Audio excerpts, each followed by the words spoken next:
rồi càng có nhìn nó bà đi lâu đúng rồi càng có mẹ thêm bí đó để trả lâu đi lâu trả ta đã nạp á khá mà xoay càng có bộ trẻ số bí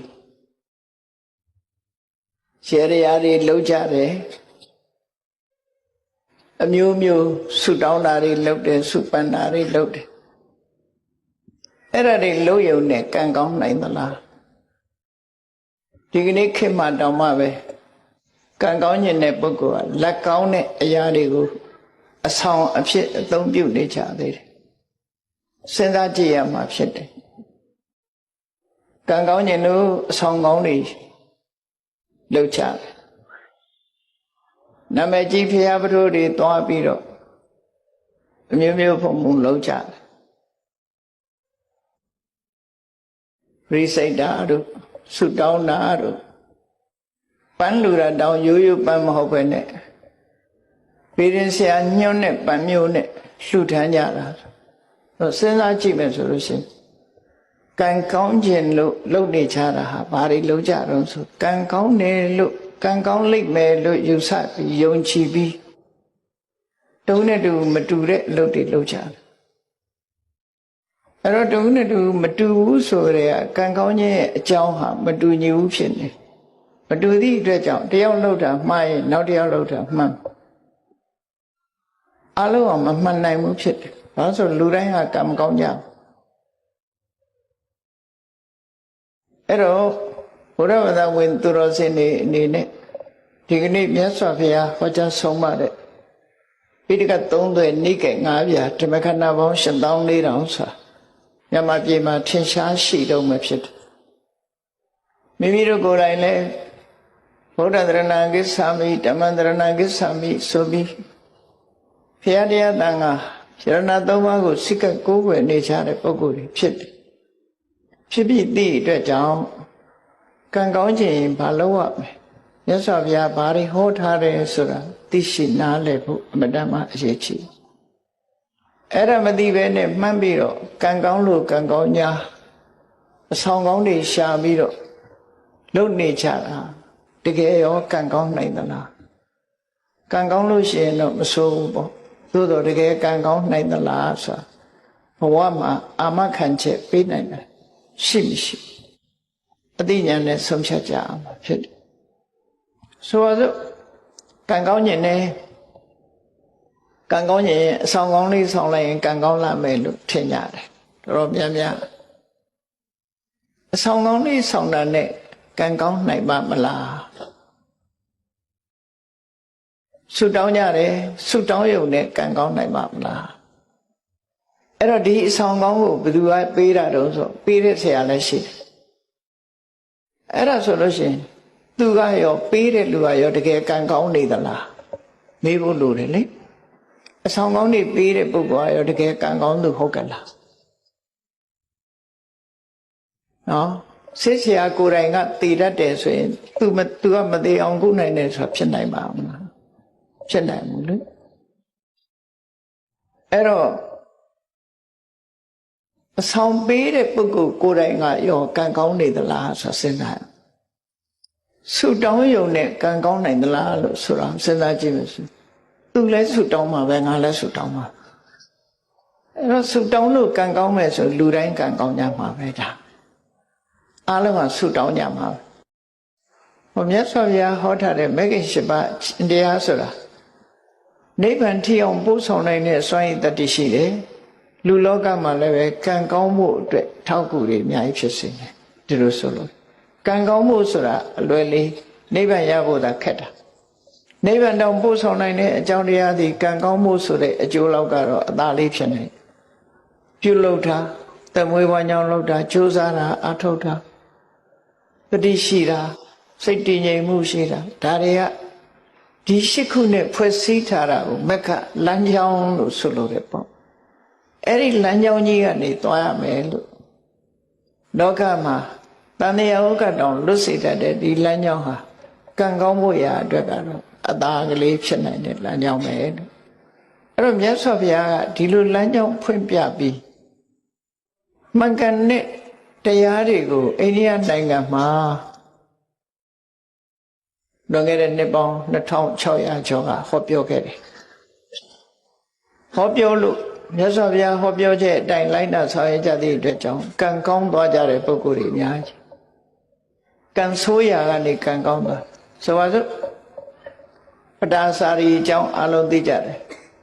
သူလောက်ကံဆိုးတာပဲရှိဘူးလေသူလောက်ကံဆိုးတာပဲရှိတောကြီးမြက်မဲခရီးသွားလာတဲ့အချိန်မှာ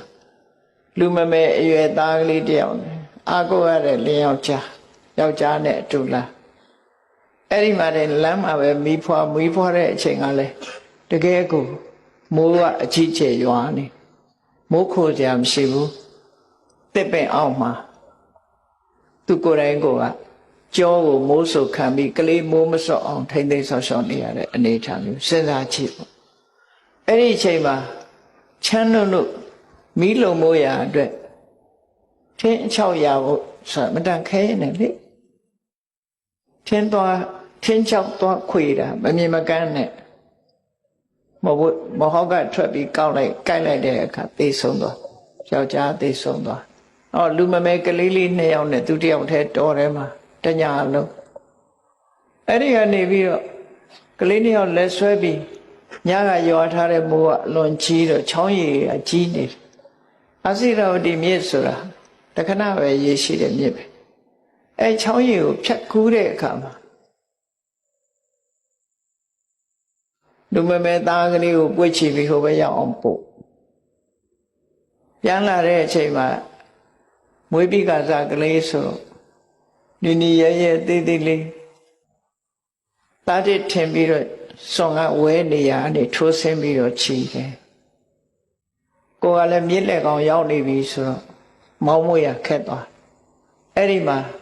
អော်ပြီးတော့မောင်းရကနေဟိုတစ်ဖက်ကမ်းမှာစောင့်နေတဲ့သားသူခေါ်တဲ့ထင်ပြီးရေတဲ့အဆင်းလိုက်ရေတဲ့ပါသွားလမ်းမှာအာကိုရမဲ့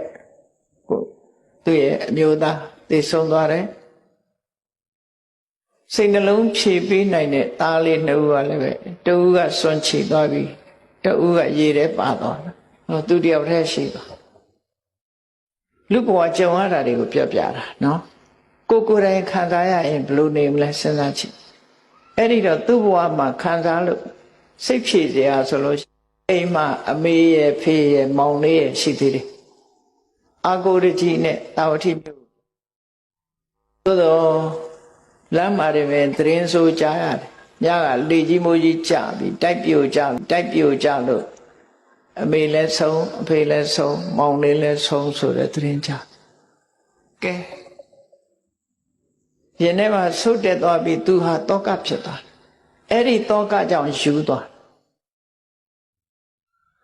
တာတောကုံမတ္တကလို့ခေါ်တယ်တောကကြောင့်ယူတာတိကျပြလို့ယူတာမဟုတ်ဘူးတောကကြောင့်ယူသွားတဲ့ပဋ္ဌာစာရီဟာမြတ်စွာဘုရားနဲ့တွေ့တဲ့အခါမှာ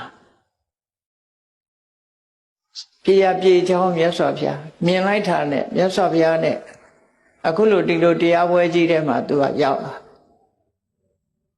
လာပြီးဘုရားရှိအနာထီအောင်ရောက်လာတော့လူတွေကမဝင်ဖို့တားတယ်ဒါပေမဲ့လို့သူကဘုရားနာထီရောက်လာအဝတ်ကမပါဘူးမြတ်စွာဘုရားကကရုဏာတရားမေတ္တာတရားအကျဉ်းမေတ္တာဖြန့်ကျက်ထားတဲ့နှလုံးသားရှိတဲ့စကားနဲ့တတိထားပါလို့ပြောလိုက်တဲ့စကားနားထဲဝင်သွားတဲ့အခါသူတောကလေးဟာရော့ကျသွားအဲ့ဒီအချိန်မှာတတိပြန်ရလာလို့လောကကြီးမှာရှိသမျှနေရာတွေအားလုံးနဲ့လူမျိုးလုံးနဲ့သက်ဆိုင်တဲ့ဆိုတဲ့မြတ်စွာဘုရားရဲ့စကားရှင်းပြတဲ့တရားစကားကိုနားထောင်ရင်အသိဉာဏ်တွေဖြစ်လာတယ်ဟုတ်တာပဲငါတယောက်တည်းမှမဟုတ်တာတလောကလုံးဟာအိုခြင်းနာခြင်းသိခြင်းဆိုတဲ့ဆင်းရဲဒုက္ခတွေကြုံတွေ့နေကြတာစဉ်းစားတတ်လားစဉ်းစားဉာဏ်ကမှတောကကိုဖယ်နိုင်တာဖြစ်တယ်အဲ့ဒီချိန်မှာသူတောကရောကြသွားပြီနောက်ဆုံးမှာယဟန်ဘဝရောက်သောတပန်ဖြစ်တရားဆက်ကျင့်တော့ယဟန္တာမဖြစ်သွားတယ်ကြည့်လေလမ်းစဉ်မှန်ကန်တဲ့အမြင်တွေ့လိုက်တဲ့အခါမှာကံဆိုးတဲ့ပဋ္ဌာစာရီဟာကံကောင်းသူမှဖြစ်သွား ကိုယ်ရဲ့ချမ်းသာတဲ့လူတွေဟာအဆောင်ကောင်းလို့ချမ်းသာနေကြတာလားစီးပွားရေးအောင်မြင်နေတဲ့ပုဂ္ဂိုလ်တွေဟာအဆောင်ကောင်းလို့လားမေးကြရှိတယ်လေသူတို့ဘာတွေကောင်းလို့ချမ်းသာတာလဲဆိုတာမြတ်စွာဘုရားဟောတဲ့အခါကျရှင်းအဲ့တော့ဘုရားဘာသာဖြစ်ပြီးတို့တွေဟာကံကောင်းခြင်းလို့ရှိရင်ဘာလို့အမဲဆိုတာထိထိချာချာမတိချပဲနဲ့ဆူတောင်းတာဟာကံကောင်းတယ်လို့ထင်တယ်အဆောင်ကောင်းဆောင်လို့ရှိရင်ကံကောင်းတယ်လို့ထင်တယ်ကြံပင်ဆိုင်ရင်အကြံစီအောင်တယ်လို့လည်းပြောကြတယ်ဂျင်းဆိုင်တဲ့အခါမှာချက်ချင်းကြီးပွားတယ်လို့လည်းပြောကြဒါတွေဟာဟုတ်ကဲ့လားအများကြီးပဲအကုန်လုံးတော့မပြောချင်ပါဘူးနော်ရေရရာဆိုတာအများကြီးပဲလုပ်နေကြရှေးကုံဘုရားပေါ်တက်ကြည့်စနေတော်ကဘုရားစနေသားသမီးတွေလာပြီးရေလောင်းတဲ့မွန်းနေတနင်္ဂနွေတော်ကဘုရားတနင်္ဂနွေသားသမီးတွေလာမောင်းဘာလုပ်ကြတာတော့လို့မင်းကံကောင်းခြင်းလို့လုပ်နေကြတာအဲ့ဒါတွေကတော့ကံကောင်းနိုင်သလား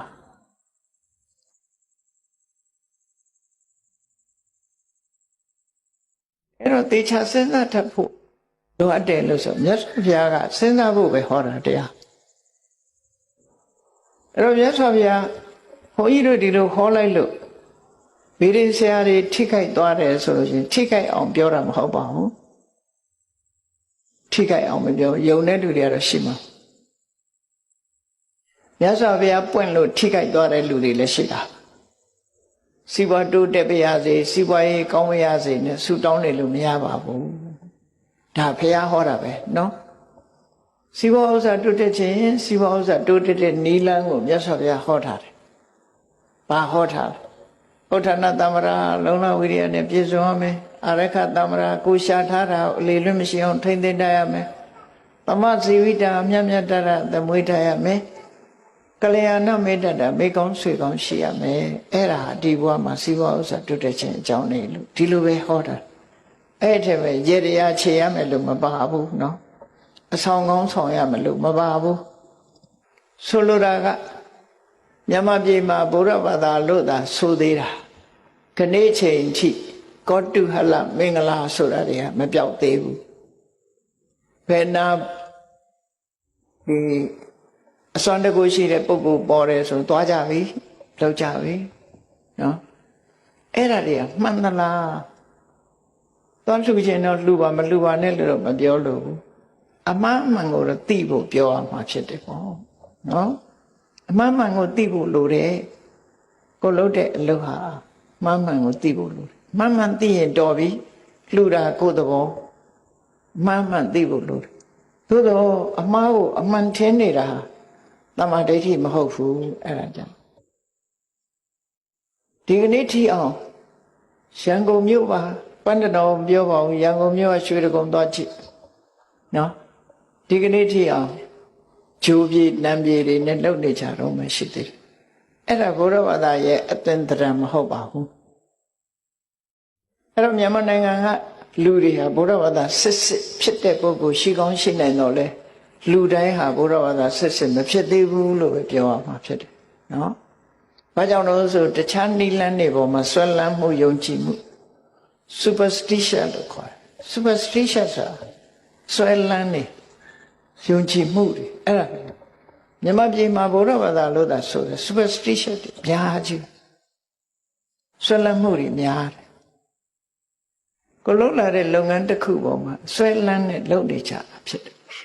အဲ့ဒီအဆွဲလန်းကင်းသွားမှဘုရားဘာသာအစစ်ဖြစ်မှာပေါ့ဒါကြောင့်မို့တရားဓမ္မအရာအဆွဲလန်းမထားပဲနဲ့ကြိုးစားအထောက်ဖို့ဒါပဲပြောချင်တာမှဒီမှာဒါကြောင့်မို့တော့ဒါတော့လမ်းစာလေးတွေဖော်ပြောတာနော်လမ်းစာလေးဖော်ပြောတာဒီကံကောင်းခြင်းလို့ရှိရင်စိတ်ထားကိုပြန်ကံကောင်းခြင်းအဆောင်ရှာရမှာအဆောင်ရှောက်ဆောင်ရမှာမဟုတ်ဒီနာကဘုရားဘာသာနိုင်ငံတနိုင်ငံဖြစ်တဲ့ဗမာတွေကခေါ်တော့ယိုရီးယားလို့ခေါ်တယ်ထိုင်းနိုင်ငံအဆောင်ကိုအလုံးကိုမမောတယ်ဗမာပြည်တဲ့ဆိုးတယ်သူကဘုန်းကြီးတို့စီတောင်ရောက်လာတယ်ထိုင်းနေတခါရောက်လာပြီးမလုပ်လဲခေါင်းလေးထိုးပြီးခေါင်းပုတ်ခိုင်းတာ နာနာရိုင်းလိုက်ရင်တော့မှတ်ကောင်းမှတ်သွားလိမ့်မယ်ခေါင်းပုတ်လိုက်တာနဲ့သူက blessing ပေးတယ်ဆိုပြီးကျင့်တတ်ခေါင်းပုတ်ခံရတာဘာကျင့်တတ်เสียခေါင်း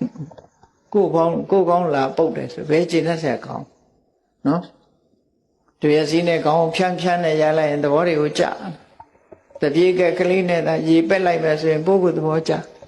ကံကောင်းသွားတယ်လို့စိတ်ထဲမှာထင်တယ်အာမကိုလောက်ပါဘူးအာမကိုလောက်ဘူးဘုရားဘာသာဆိုပြီးတော့အဲ့ဒါတွေအာမကိုသိမ့်ဘူးလို့ပြောချင်တယ်နော်ဘုန်းကြီးတို့ဟောထားတဲ့ဒီသာသနာနဲ့အစွမ်းတကူများဆိုတရားနာဘူးတဲ့လူလည်းရှိကောင်းရှိတယ်အစွမ်းတကူနဲ့သာသနာဆိုတဲ့နေရာအစွမ်းတကူဆိုတာမရှိဘူးတော့မဟုတ်ရှိအာကိုလောက်တဲ့အစွမ်းတကူမဟုတ်စွမ်းတကူအာကိုလောက်တဲ့အစွမ်းတကူဟာကိုယ်ထဲမှာပဲရှိကိုယ်ထဲမှာပဲရှိကိုယ်ရင်မှာပဲရှိအဲ့ဒါလည်းပြောကြတာပဲ we are our own architect ကိုယ်ကိုယ်တိုင်ပြုပြင်မှရတယ်ကိုယ့်ရဲ့ architect ကကိုယ်ပဲဖြစ်တယ်ကိုယ်ဘဝကိုယ်ပဲပုံဖော်ရမယ်သူများပုံဖော်တာမဟုတ်ဘူးဘာသာတွေကိုလိုက်ကြည့်လိုက်မယ်ဆိုရင်ဘုရားသခင်လူတော်ကြဆွဲဘာသာတွေဟာအများကြီးနေဘုရားသခင်လူတော်ကြဆိုပြီးတော့တေချာစဉ်းစားကြည့်လို့ရှိရင်အတိညာဏ်ကိုထိတ်တန်းမတင်လို့အဲ့လိုဖြစ်တယ်အလုံးကအတိညာဏ်ကိုထိတ်တန်းတင်စေခြင်းနဲ့ဟုတ်ဟုတ်စဉ်းစားမြတ်စွာဘုရားကတော့စဉ်းစားခိုင်းတဲ့အကုန်လုံးသူပြောတာတောင်မယုံနဲ့အောင်စဉ်းစားလို့ခိုင်းတာသူ့ကိုလည်းဝေဖန်ခိုင်းတယ်တရားကုံတော်6ပါးတဲ့သိတယ်မဟုတ်လားတန်ဒိဋ္ဌိကိုယ်တိုင်မြင်နိုင်တယ်ကိုယ်တိုင်သိနိုင်တယ်သို့တော့ကိုယ်တိုင်သိဆိုလူတိုင်းသိလားလို့ဆိုပစ္စတံဝေရိတဘောဝိညုဟိပညာရှိမှသိမှာအသိဉာဏ်ရှိဖို့လိုတယ်အဲ့ဒါကြောင့်မလို့မြတ်စွာဘုရားဟောတဲ့ဟာအဆုံးအမစကားသာလင်ဖြစ်တယ်အဲ့ဒီအဆုံးအမစကားဟာမှန်ကန်တဲ့အဆုံးအမစကားဖြစ်လို့နားထောင်ရုံတက်တဲ့နဲ့မပြီးပါဘူးဆေးနဲ့အလားတရံတူတယ်ဆေးဆိုတာတောက်မှအကျိုးရမှာဖြစ်တယ်ညွှန်ကြားထားတဲ့ဆေးကိုတောက်ဖို့လိုတယ်လို့ပဲမြတ်စွာဘုရားရဲ့အဆုံးအမဆိုတာလဲဘာလဲလို့မေးလို့ရှိရင်မလုပ်ရမှနဲ့လုပ်ရမှာဒီနှစ်ခုပဲပြောတာနော်မလုပ်ရမှနဲ့လုပ်ရမှာဒီနှစ်ခုပဲပြောတယ်ကိုသားသမီးကိုဆုံးမတဲ့မိဘတွေအခုဒီထဲမှာမိဘတွေအများကြီးပါတယ်သားသမီးကိုဆုံးမတာ2မျိုးပဲဆုံးမတာကိုယ်လည်းစဉ်းစားကြည့်တို့ဆုံးမတာ2မျိုးတည်းဆိုတာဟုတ်လားလို့ဒါမလုံးနဲ့ဒါလုံးဒီလမ်းမသွားနဲ့ဒီလမ်းသွားဒါပဲမဟုတ်လားမလုံးရမှနဲ့လုံးရမှဒီတစ်ခုပဲပြောတာပဲအချင်းချုပ်လိုက်လို့ရှိရင်မလုံးရမှနဲ့လုံးရမှဒီတစ်ခုပဲပြော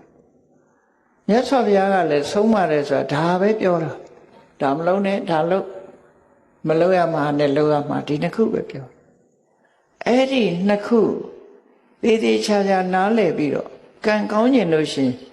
မလုံးရမှာကိုရှောင်လုံးရမှာကိုလှုပ်ဆောင်ဟောတာကံကောင်းခြင်းအကြောင်းပဲဖြစ်တယ်နော်စေရနာကောင်းလင်ကံကောင်းသည်လို့ပြောတာဟာကစေရနာတစ်ခုတည်းကိုဥတည်ပြောတာအခု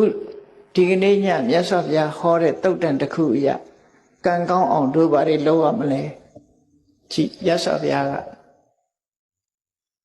ကံကောင်းခြင်းလင်စိတ်ဓာတ်ကိုပြင်တဲ့ကိုယ်စိတ်ဓာတ်ကိုပြင်ရမယ်စိတ်ဓာတ်ပြင်ရမယ်ဘာတွေပြင်ရမလဲကံကောင်းတဲ့ဆိုတာဘာလဲကိုယ်တဏ္ဍာမှာကောင်းတဲ့ကံဆိုတာဟာကောင်းကျိုးချမ်းသာပေးမှကံကောင်းတယ်လို့ခေါ်တာလေကံဆိုတာ2မျိုးပဲရှိတယ်ကုသိုလ်ကံနဲ့အကုသိုလ်ကံကုသိုလ်ကံဆိုတာကောင်းတဲ့အပြစ်ကင်းပြီးကောင်းကျိုးချမ်းသာတွေကိုပေးတာကိုကုသိုလ်ကံလို့ခေါ်ပြီးတော့အကုသိုလ်ကံကြတော့အပြစ်ရှိပြီးတော့ဆင်းရဲတဲ့အကျိုးကိုပေးတာကိုအကုသိုလ်ကံလို့ခေါ်တယ်အဲ့တော့ကံကောင်းဆိုတာကုသိုလ်ကံကိုပြောပြီးကံဆိုးဆိုတာအကုသိုလ်ကံကိုပြောတယ်နော်လောကလူတွေကကံဆိုးကံကောင်းကိုကုသိုလ်အကုသိုလ်ကံမပြောဘဲနဲ့ထီပေါက်ရင်လည်းကံကောင်းတယ်လို့စီးပွားဥစ္စာတက်လာရင်လည်းကံကောင်းတယ်လို့ထင်အဲ့ဒါတကယ်ကတော့ကံရဲ့အကျိုးသာလည်းဖြစ်တယ်ကံကောင်းတာမဟုတ်သေးဘူးနော် တယောက်တယောက်နှုတ်ဆက်တဲ့အခါတို့ဆူတောင်းတဲ့အခါကျကံကောင်းပါစေနဲ့ပြောကြ good luck ဆိုတာနော်ဗမာပြည်ကလူတွေသာဒီလိုပြောတာမဟုတ်ဘူးဗမာစကားနဲ့မဟုတ်တဲ့အခါကျတော့လေ good luck ပဲကံကောင်းပါစေလို့ပြောကြတာအဲ့တော့ကံကောင်းတာထီပေါက်ရင်လည်းကံကောင်းတယ်လို့ပြောတယ်စီးပွားဥစ္စာတိုးတက်ရင်လည်းကံကောင်းတယ်လို့ပြောတယ်အစည်းတဲ့ကလွတ်သွားရင်လည်းကံကောင်းတယ်လို့ပြောတယ်အဖမ်းမခံရရင်လည်းကံကောင်းတယ်လို့ပြောတယ်အမျိုးစုံပဲကံကောင်းတယ်လို့ပြောတာတွေကအဲ့ဒါဟာဆိုးချိုးကလွတ်မြောက်နေတာကိုကံကောင်းတယ်လို့ပြောတာကံဆိုတာအကြောင်းတရားသာလင်ဖြစ်တယ်အဲ့တော့အကြောင်းတရားကောင်းအောင်လုပ်ဖို့လူတွေဆိုတာမမေ့ဖို့ပေါ့နော်မမေ့ဖို့အဲ့တော့မြတ်စွာဘုရားဟောတာတမပတ္တိဆိုတဲ့သုတ်တံမှာဟောထားပုံလေးကြည့်ကံကောင်းတယ်ဆိုတာကိုယ်တဏ္ဍမှာကုသိုလ်တရားတွေဖြစ်မှကံကောင်းတယ်လို့ပြောလို့ရတယ်ဘာလို့တော့ဆိုရင်အနဝိဇ္ဇဒုက္ခဝိပါကလက္ခဏာအပြစ်ကင်းပြီးကောင်းကျိုးချမ်းသာတွေကိုပေးနိုင်တာကုသိုလ်တရားတဲ့အဲ့ဒီကုသိုလ်တရားကိုယ်တဏ္ဍမှာရှိဖို့ဒါကြောင့်မို့ကံကောင်းခြင်းစိတ်ထားကိုပြင်စိတ်ထားကြတော့ပြင်မွေးရမေ့ကြသတိမထားကြဘူးဘုရားဘာသာဖြစ်ပြီးတော့စိတ်ထားမကောင်းတဲ့လူတွေအများကြီးဖြစ်ဘုရားဘာသာဖြစ်ပြီးမြတ်စွာဘုရားရဲ့အဆုံးအမနဲ့အညီမနေနိုင်မဲနဲ့စိတ်ပုတ်စိတ်ယုတ်တွေနဲ့နေကြတာတွေကအမတန်မှများအဲ့တော့စိတ်ထားကိုဘယ်လိုပြင်ရမလဲလို့ဆိုတာကိုကြည့်မြတ်စွာဘုရားရဲ့အဆုံးအမအပေါ်သို့မဟုတ်ကောင်းတဲ့အလုပ်လုပ်ရတဲ့အပေါ်မှာယုံကြည်မှုစိတ်ဝင်စားမှုနေပါတာကိုအတ္တထသရတရားကိမဲ့ခြင်းလို့ဆိုရလို့လူတယောက်ဟာစိတ်ဝင်စားဘူးဆိုရင်ကိုယ်အိမ်မှာကိုယ်ဝယ်ထားတဲ့ဘုရားကတော်တန်ရှင်းလုပ်ချင်မှလုပ်မှလေစိတ်ဝင်စားပန်းလဲဖို့လည်းစိတ်ဝင်စားဥပုံနေဥပုဆောင်ဖို့လည်းစိတ်ဝင်စားမနဲ့ထားတန်ဃာတွေဆွမ်းလောင်းဖို့ဆိုစိတ်ဝင်စားအဲ့ဒီလိုတရားပွဲရှိလို့တရားပွဲသွားဖို့တရားနာဖို့စိတ်ဝင်စားအဲ့ဒါအတ္တထလို့ခေါ်တယ်အဲ့ဒီအတ္တထဆိုတဲ့မယုံကြည်မှုရှိလို့ရှိရင်စိတ်ကောင်းတဲ့အလုပ်ကိုစိတ်မဝင်စားဘူးဆိုရင်ကံမကောင်းဘူးတဲ့ဒါကြောင့်ကံမကောင်းစေတတ်တဲ့စိတ်မဝင်စားဘူးကောင်းတဲ့အလုပ်ပေါ်မှာစိတ်မဝင်စားဘူးဆိုတဲ့တရားတရားကင်းမဲ့နေတဲ့စိတ်ထားကိုတရားတရားထက်သန်တာနဲ့ပြုပြင်ပေးလိုက်ပါစိတ်မဝင်စားရင်စိတ်ဝင်စားအောင်လုပ်ပါဘယ်ဆရာတော်တရားဟောမြတ်စွာဘုရားတရားတွေကပဲဟောကြမှာပဲဖြစ်တယ်သွားပြီးတော့တရားနာပါနာပြီးတော့တရားနာမယ်အသိဉာဏ်တိုးအောင်နာမယ်ရေရမောရလို့ဆိုတဲ့အတွေးတွေနဲ့မတွေးပါနဲ့ဘယ်တရားပွဲကရည်ရတယ်ဘယ်တရားပွဲကတော့ငိုက်တယ်ဆိုတာမျိုးတွေမဖြစ်စေတရားနာတယ်ဆိုတာဘာအတွက်နာအသိဉာဏ်ရဖို့နာအနုဆိုလည်းကအညောင်းခံပြီးဘာလို့လာငုတ်တုတ်ထိုင်မလို့အသိဉာဏ်ရမှတန်ဖိုးရှိတော့ဘောဒါကြောင့်မို့မယုံကြည်မှုဆိုတဲ့တရားတရားကင်းမဲ့တဲ့စိတ်နေသဘောတရားကိုယုံကြည်မှုဆိုတာကိုယ်စိတ်ဓာတ်နဲ့ယုံကြည်မှုဆိုတဲ့စိတ်ထားပဲရောက်အောင်ပြုပြင်ပေးရမယ်ဒါတစ်ချက်အဟိရိကာဆိုတဲ့လောကလူတွေဟာမဟုတ်တာလုပ်ရမှာမရှက်ဘူးမဟုတ်တဲ့အလုပ်ကိုမယုံမုန်းဘူး